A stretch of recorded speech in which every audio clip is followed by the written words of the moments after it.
What's up, guys? Episode 14 here. Another big weekend.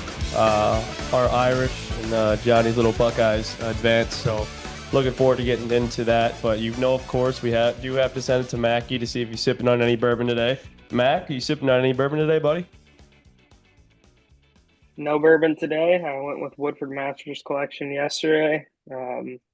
Nice pour to close the weekend. Nothing today.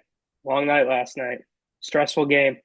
Yeah, I understand completely. I mean, I don't sip on bourbon too often, really rarely, only when J-May gives it to me. But J-May is in the garage today, guys, so we do have a little backstage viewer today, which is pretty cool.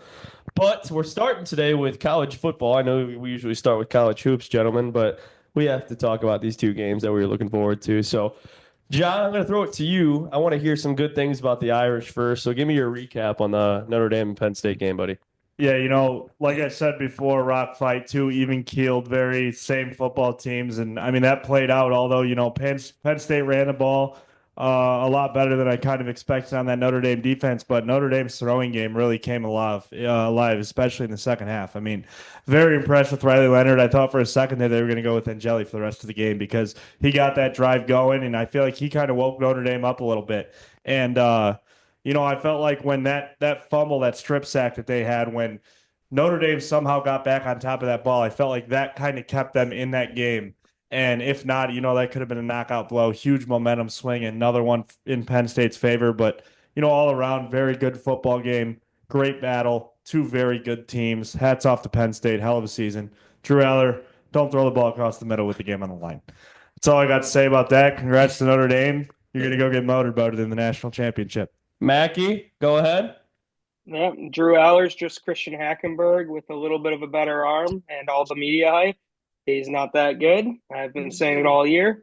Penn State lost all the good teams they played this year, and wasn't surprised whatsoever to see him crumble with the game on the line against an elite defense. Shout out to Penn State. Good season. You got to play two absolute cupcakes that shouldn't have been in the college football playoff. And then you came on the field with the big boys and you couldn't close it out.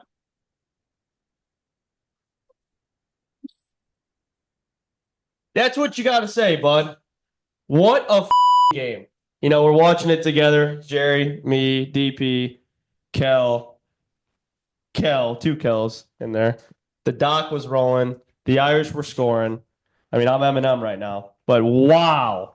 I mean, slow start for the Irish for sure.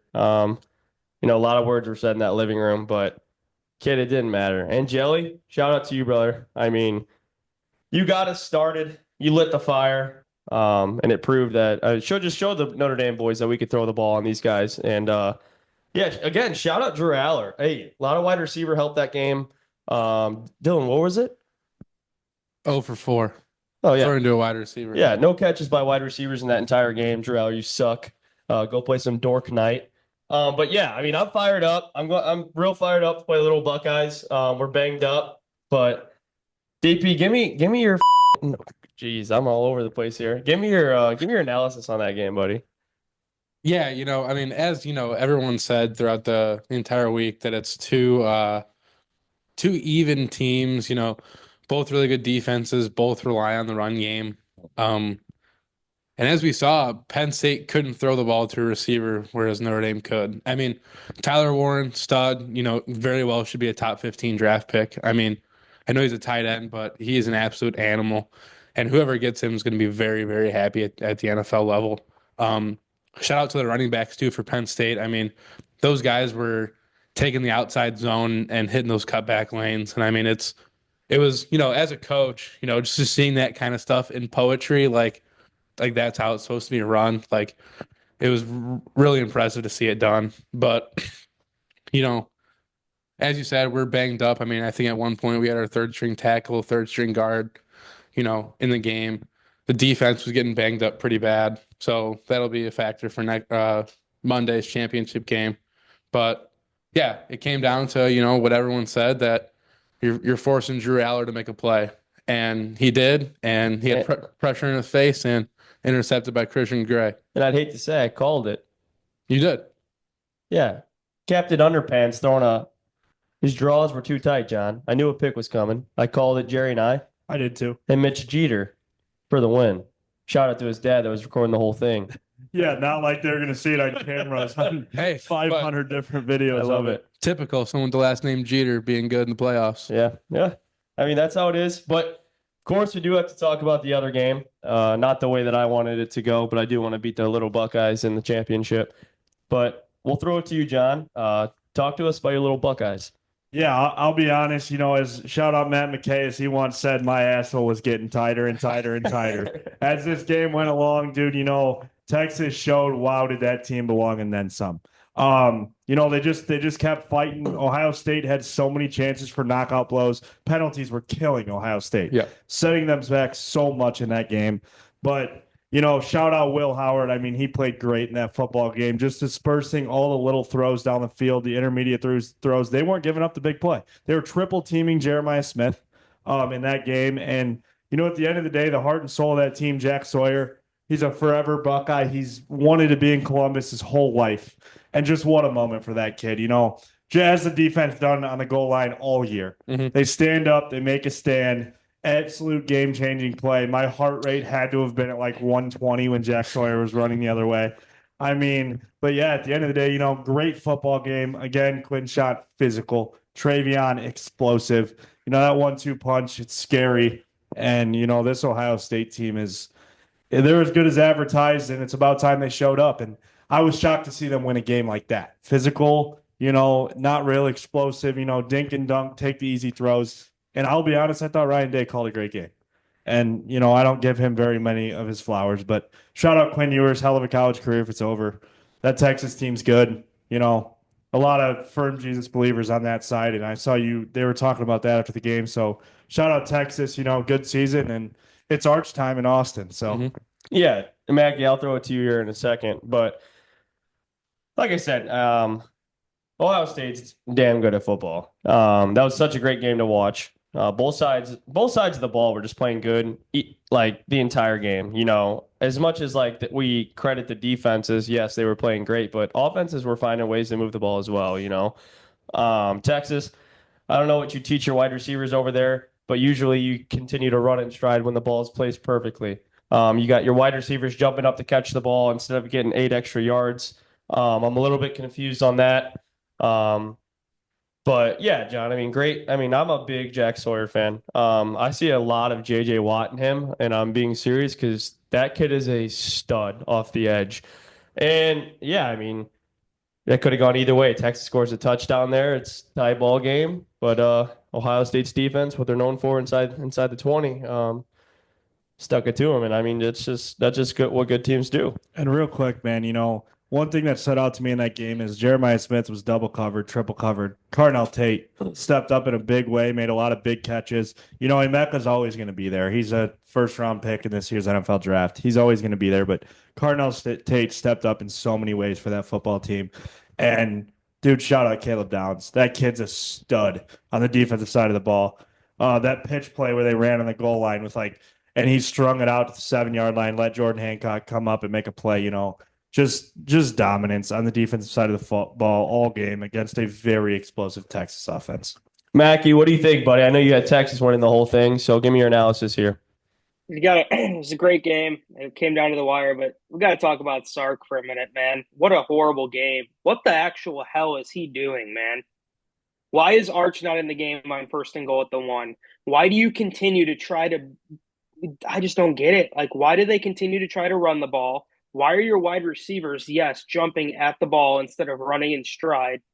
But I will stand by it. Dumbest thing he's done as a coach so far, and he's done a handful of dumb things. Why is Arch Manning not in the game running a read option or his own read on first and goal at the 1-yard line? To match that point, what the hell happened to Isaiah Bond? Like, I understand he's dealt with injuries all year, but what happened to him? He was so good at Alabama. So good at Alabama. Like, Mackie, I know you pay a little bit more attention to Texas than I do. Just like, what happened to him? Did he fall off? Like, he wasn't getting targets. He had one target on a huge third down play and dropped the ball. I remember that. I don't know. I've always seen it as he was good, not great. He's going to disappear in some games, and Ohio State took him out of the game in the game plan. As simple as that. Yeah, DP, and what was your thoughts on this game, buddy? Yeah, I mean, I think we all said, I've talked to, everybody that this game was going to be won in the trenches. And I know John said that Ryan Day called a great game. I was actually very skeptical on why they started throwing the ball way too much. I mean, I think that after that first drive, the run game was there. I mean, Quinshawn was running very, very aggressive, and it was kind of cool to watch, actually. And it seemed to me like the next however many plays were just like all passes. And like it's like you have two of the best backs in, the NCAA, and you just start throwing the ball around the field.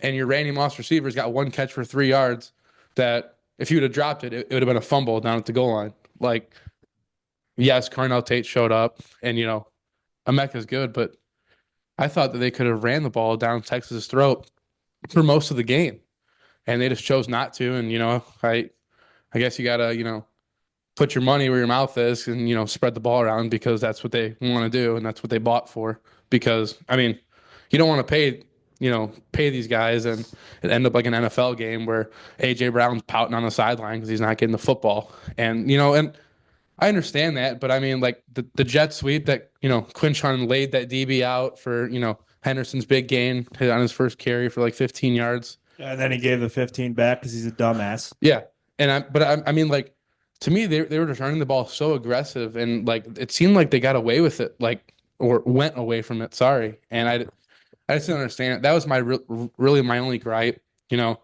But besides Sark down at the goal line, I mean, that's just. No one runs a toss play.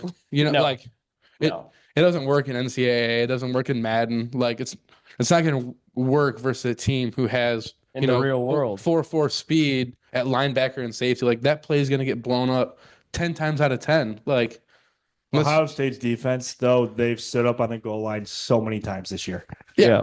So many times. But I mean, I'll agree with Mackey. Like I'm surprised it wasn't 4 straight. Quarterback powers or like try a sneak or something. Like you're at the 1 yard line, you run a toss. Like it's just kind of crazy to me that that's the play that they went to versus a team with such like defensive team speed. And I really just didn't get that out of Texas. But Ohio State's a great team. Their defense showed up when they needed it to the most. Jack Sawyer, he'll be very interesting. I mean, I know our tackle's out for the national championship game. But I'm gonna ruffle John's feathers here. Your boy Dave Portnoy, you're still a loser. Said Sawyer's might be a national champion, but he's 0-4 versus Michigan.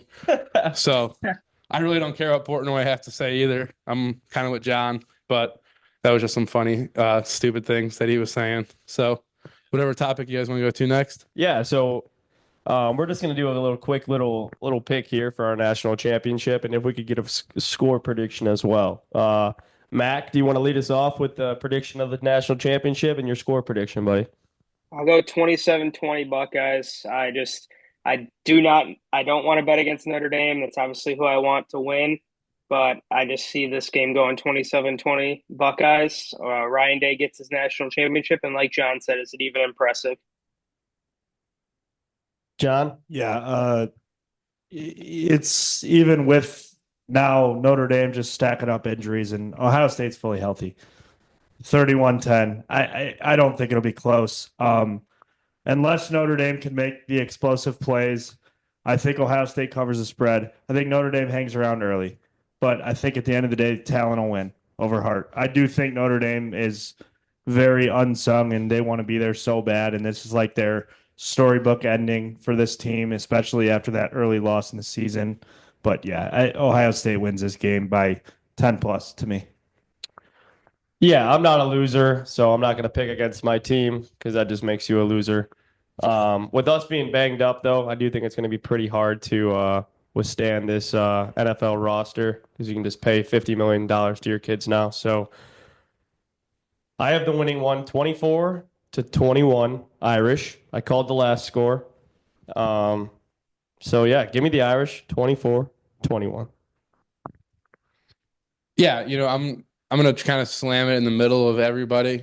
I'm gonna go with the same score as the Penn State game, 27-24. I think, a couple explosive plays out of each team, truly, I think will happen. whether it's a big play to somebody like Carnell Tate or Emeka, because I mean, Notre Dame's not going to shy away from what they do. They're going to play man-to-man coverage, which is kind of scary versus, most of these guys, obviously, like no team's going to say, hey, we're just going to nut up and just play, man-to-man versus this team. But I think that they're going to try. I'm kind of excited to see what wrinkles Al Golden comes to show. I know that, kind of being low on the defensive line really hurts because, Ohio State's offensive line is really good. They're really aggressive. They really, move their path well on, their zones and power plays. So that'll be something interesting to watch. But I think that, with the team speed of Ohio State, somebody like Jeremiah Love could break one. Now, I'm not saying he's going to break however many, but there could be one in there that ends up happening.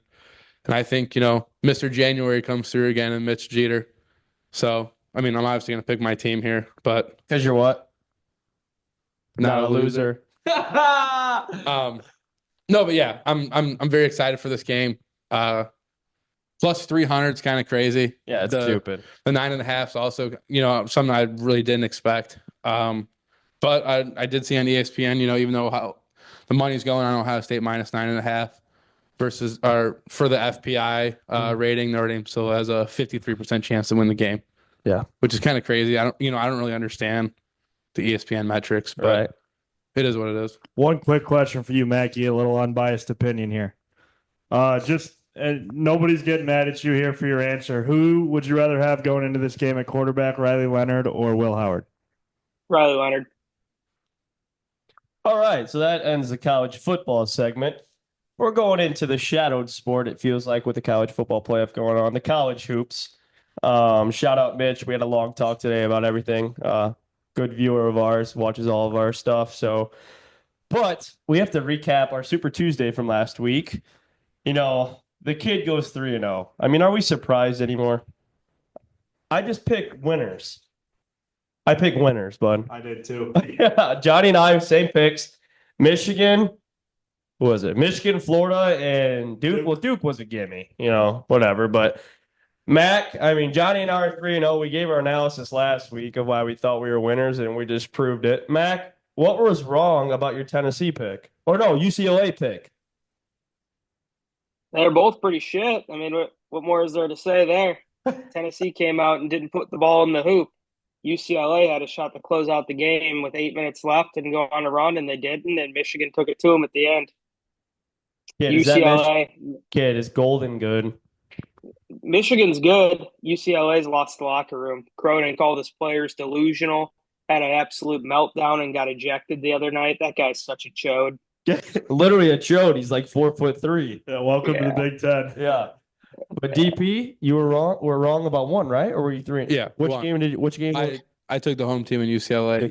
And to Cronin and the boys. As Mackie said, they had the lead. I think it was 63-61 with 8 minutes to go. And I called you at half. Yeah, and they've completely lost. They've lost the program. And watching the first half of that game, it was seemingly every time that Golden got the basketball that it was foul and one. So I don't know if the Big Ten refs, who are horrible in every single sport, try and welcome UCLA to foul basketball, even though the Big Ten is probably the most physical league. So that's very interesting. But these other two games weren't even games. Florida made Tennessee look like they didn't even belong in the same court, and Pitt is just garbage. Duke made them look soft. Right. Yeah. But John, do you even want to say anything about this, or? Welcome to the Big Ten. These West Coast teams are going to have no idea how to handle this 20-game conference schedule. Yeah. Traveling all across the world, physical basketball, or all across the country, physical basketball. You know what the hell I was saying. All right. Anyway. But yeah, no, Mick Cronin lost the locker room. They go out and beat Gonzaga, and then guess what? Mick Cronin, welcome to the Big Ten. Go ahead and face Vlad Golden and Danny Wolf and see how it goes for you. Honestly, Michigan controlled the game the whole game. UCLA made a run, tied it up, and, Michigan finished the job, as I expected them to do. Florida, holy cow, Tennessee didn't even look like they belonged on the court with them. And then, Duke unmatched. We know that. That's what. Yeah, These freshmen are ridiculous. Johnny and I are the college hoops gurus of this pod, obviously. But Idiot. Johnny said Arkansas was going to compete for the SEC. he's an idiot. Yeah, that was a good take there, John. That's a good take there, he says. They'll be there in the end. Just wait. Hey, but we had three solid matchups this weekend. We had Bama A&M, Kentucky, and Mississippi State, and then Purdue and Nebraska wasn't a good one, but we do got to give the Boilers a shout out after we just kick them when they're low every time. I mean, the Boilers are back, gentlemen. They are back, but we'll get that in a second. I didn't get to catch actually either of these games. You know, some of us work, so shout out Square Roots. Bama and A&M game. Did anybody get to tune into that game? Yeah, absolute ref show. So many fouls, almost a 3-hour game, completely ridiculous. Same officiating crew that officiated the Kentucky Georgia game. Georgia shot 30 free throws, Kentucky shot 10. Let me pull up these numbers here. Yep, 40 free throws for Alabama and 48 for Texas A&M. That's actually insane. There was Almost 90 free throws in a yeah, game. there was like 58 total fouls. Yep. 58 total fouls. I saw Mark Sears had 27. Mark Matt, Sears, yes. that's insane, actually. Don Daly, Will Howard, Courtney Green. You guys fucking suck. SEC officiating, please take a look. Yeah, take a look. But Mackey, One of them has to have a FanDuel account, I promise. how about them Wildcats, bud? Going into Good Mississippi game. State and winning a big one on the road in conference play. What do we think? Good game. Good game. Mississippi State hasn't beat us in 16 years. We'll always be your father. You should never beat us. I don't care if you have a good season or not. You should never beat us, and you never probably will. Fantastic game. Shout out to Jackson Robinson and Ansley Almanor, the Purdue killer, for stepping up, hitting big time shots. And that's how you win on the road. You hit 15 to 16 3-pointers, shoot 50% from the 3-point line, and that's the recipe for how you pull off a nice upset. And Yeah. thank you once again. DraftKings and FanDuel, near and dear to my heart. You gave me 6 points and plus 200. I appreciate it, guys. John, is Mark Pope the Messiah for the Wildcats? Dude, the SEC is a roller coaster. I mean, it actually feels like it's a roller coaster. You know, Kentucky goes and gets motorboated by Ohio State. They come back, they get a huge win against Florida. Then they go lose to Georgia at Georgia. Then they turn around and get a huge win at Mississippi State. It's a whirlwind of emotions in the SEC, boys. It's going to be up, down all year, kind of as we've seen in the Big Ten the last few years. But yeah, this Kentucky team is tough. And they're gritty, like I said, bro. I know they're winning games 95-90, but it's not like they're not playing defense. These SEC teams can just put ball in basket. Yeah. So a lot of DP's bets should hit in the SEC this year. DP, is Mark Pope that good? I'm just, surprised that Kentucky scored this many points against a Mississippi State defense. That was kind of nuts. Now, I know that UK is averaging like close to 90 points a game. They could just put the ball in the hoop. But, these two games with, Kentucky versus Mississippi State and Bama A&M, I mean, they're just giving us free money on the overs, man. I mean, this is just nuts. That first half and the team totals, it's all just free. Like, some of these teams play defense, but they're just better at putting the ball in the hole. And, it's nuts. Like, if you make the shot, like, it doesn't matter how good you play defense. And that's what it seems to be that, the SEC is doing. And it's kind of crazy. There was a lot of great basketball on Saturday. So if you guys missed out, like, sorry for you guys, but, a lot of great basketball was played on Saturday. Yeah, and I don't want to get into this too deep here real quick, but I do want to give a shout out to Mr. Flag. I know he did it on us, the Notre Dame, but 42 points in a college basketball game is elite. And John, he's legit mess, right? What do you say? Yeah, he's next to LeBron James. Yeah. But Kalkbrenner did it, so I don't know how impressive it is, to be honest with you. I do think watching that game that Shrewsbury was willing to let one player from Duke go for as many points as they could. And, that game was kind of a rough show, too. I mean, Flag shot almost 18 free throws. I think he shot 16 of 17 from the line. it seemed that every time that he got the ball in the block, it was a foul. Shire getting the technical, like 18, you're an idiot. It's just stupid. Complaining about a charge just because, Matalaco has a better degree than you. Shire doesn't mean, you have to bitch and complain about a T. So that was just funny. It's just typical Duke whining about, stupid stuff. When you're 20-point favorites and you almost lose to Notre Dame, that's on you guys. Right. Good on the bubble. Being on the bubble at the end of the year, you don't want to see the Irish, do you? No. Especially in the ACC tournament. If there's any teams that are in the ACC that are worthy of the bubble come ACC tournament play, you don't want to see a team who really doesn't care about losing. No, yeah. But I know we do. John, just give me a little, how are the Boilers playing right now? They're hot. Dinner seems always locked in, obviously.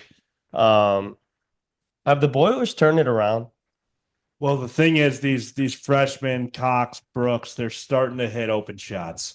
Cam Heidi's starting to hit open shots. Braden Smith's wheeling and dealing. He's finally got shooters that are confident to kick it to on the outside. I mean, yeah, this Purdue team is back in a big way. I hate saying it. Braden Smith's a stud. Fletcher Lawyer, when he doesn't go to the rim and throw up ballerina shots, is a very good basketball player. When he's controlled, stays on 2 feet, and plays off 2 feet, this Purdue team can go. I don't think they're national championship good still, but they are very good, and they have a chance again to win the Big Ten. I mean, they're good. And Painter just again, he's gonna have these boys ready to play, dude. And I hate seeing it. I can't stand watching these damn Boilers play with Dinner, especially when there's a big game on, dude. It bothers me so much. But at the end of the day, yep, Purdue's back. Painter's got these boys rolling. Braden Cook's dealing. TKR's finding a rhythm. Fletcher's playing great. Jakari Brooks and CJ Cox finding a rhythm, kids. So this Purdue team, Caleb First, big move at center. Yeah. Huge move Yep, at center. I was just about to bring that up. Yep. Mackie, are the Boilers rocking? Yeah, I threw this in the script because I watched them today. They went 104-68. I understand Nebraska's not good away from home. I don't care. 36-point win. You put up 104. After you go and get a road win at Rutgers on Thursday, they're still ultra talented. Purdue seems to be hitting a stride, and it tends to happen at the start of Big Ten play for Painter every year. Now, I'm sure they'll get a 3 or 4 seed, and they'll probably lose because they're good for that, like DP says. But I think Purdue's got a good shot to win the Big Ten. DP. Yeah, I mean, when half your shots when you're Nebraska come from 3 and you're hitting 20% of them, you're going to lose by 40. It'll be interesting, for this, next part of Big Ten play. They play at Washington, but then they play Oregon, Ohio State, and Michigan. So it'll be really interesting to see how they handle those 3 games, especially going to Oregon. Now they get Ohio State and Michigan at home. So I'll be very interested to see how that goes. They do only play Illinois once, I think, this year, maybe. So I'll be excited for that game. Yeah, he's hurt. I did. He hasn't played. Sucks. Purdue's February schedule is actually insane. I don't know if you guys have peeked at it, but I was looking at it with Mitch today, with my buddy Mitch. And, dude, they have some tough games in February. I know they go to Iowa. They go to Michigan. They go to Sparty. And UCLA? Or does UCLA go to them? UCLA is at home, but they're at Sparty, at IU. Yeah, so Purdue's got... Don't even bring up IU. Yeah, we're not talking about IU. But to wrap it up, guys, we're going to talk about a little preview of the next Super Tuesday. Guys, we picked 3 games here. Give me your 3 winners. And then after that, we're going to throw it to Mac for the low-hanging fruit. So we got Auburn, Mississippi State, Ole Miss, Bama, A&M, UK. Mac, give me your 3 picks, buddy. You're going to give me the clean sweep on the home teams here. 3-0, I'm going to go Mississippi State over Auburn. Actually, no, it's at Auburn, which is going to be tough. Funny enough, I'm still going to roll with Mississippi State. Broom has a lot of questions with his ankle, and they still have more than enough firepower to win without him. But I think Hail State bounces back. We see a little bit of chaos. Auburn looked very shaky yesterday against South Carolina. I don't know if you guys caught that game, even with Broom in there. But if Broom's out, and it sounds like he will be, I'm going to stick with Mississippi State here. I think they can play that style of ball and get them. Got to lose at some point. Ole Miss, Bama, you can give me Bama. Bama's just absolutely rolling. I think Bama's going to win by probably about 20. That team just does something to other teams at home and conference play. And then I'm going to stick with Kentucky at home.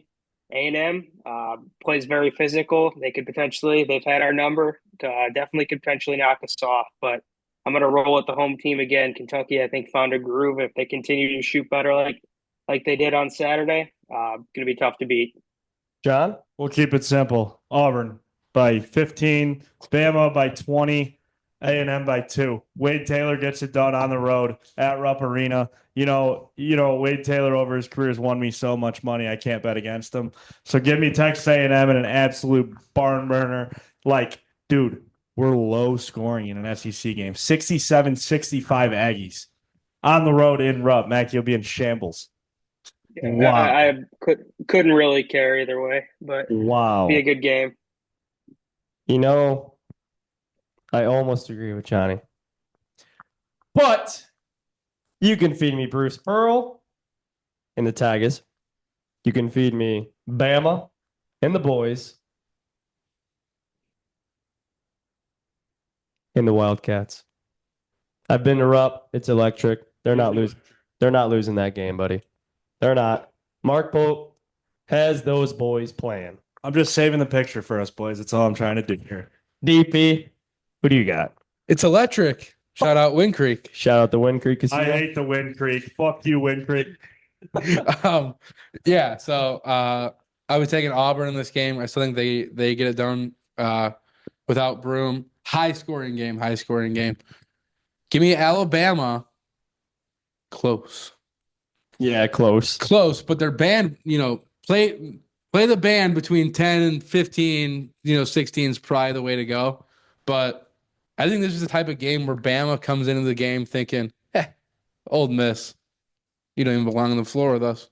And Old Miss is going to put the ball in the hoop and they're going to hang around for probably too long.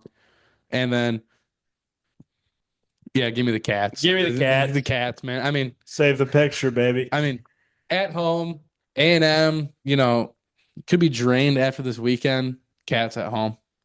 But I do want to say, or you can just say so. I just have something I quick. was just going to say Wade Taylor, ladies and gentlemen. Oh, my God. All right. But you know They'll what? shoot 8 for 40. It does piss me off, though. Like, why are all of these games at 6? All 3 of these games are being played at the same time. SEC sucks at their scheduling. Yeah. They always have. Big Ten's got it figured out this year, how they're staggering. And their that's starts. horrible that these 3 games are literally played at the same exact time. Sounds like we'll be making an appearance to B-dubs. I don't know. You can make your way to Peacock to watch Casper's Jaspers unload 40 on the Hoosiers at 6. Don't be saying stupid Where's the stuff. game at? It's at IU. It's at IU. IU's now losing by 40. But Mac, throw it to us. The low-hanging fruit, pick one. I do want to throw in one more thing before I throw out the low-hanging fruit. And that's the fact that Oklahoma's 0-3 in the SEC, Zach. Would you like to add anything to that? Yeah, your hat's too tight. Boomer. I said it. The BYU's a basketball, baby. Come on. I mean, is there any other pick for this low-hanging fruit? I'm going with my Super Bowl favorite. Give me the Ravens plus 1.5 in Buffalo. Ravens are underdogs? Next Sunday. Yeah, I saw it today, too. Ravens are underdogs. Shut up, Baker. Get the dub tonight. Yep, Baker. We don't bet against Baker. No one likes Jaden Daniels. Yeah, and J-May's got a Jaden Daniels jersey on. Wow, is that sad. Boo. But that's wrapping it up, guys. Episode 13. A lot of good stuff today again. A lot of stupidity in here as well. But if you made it this far, thanks for watching. And as always, go Irish. Thank you, guys.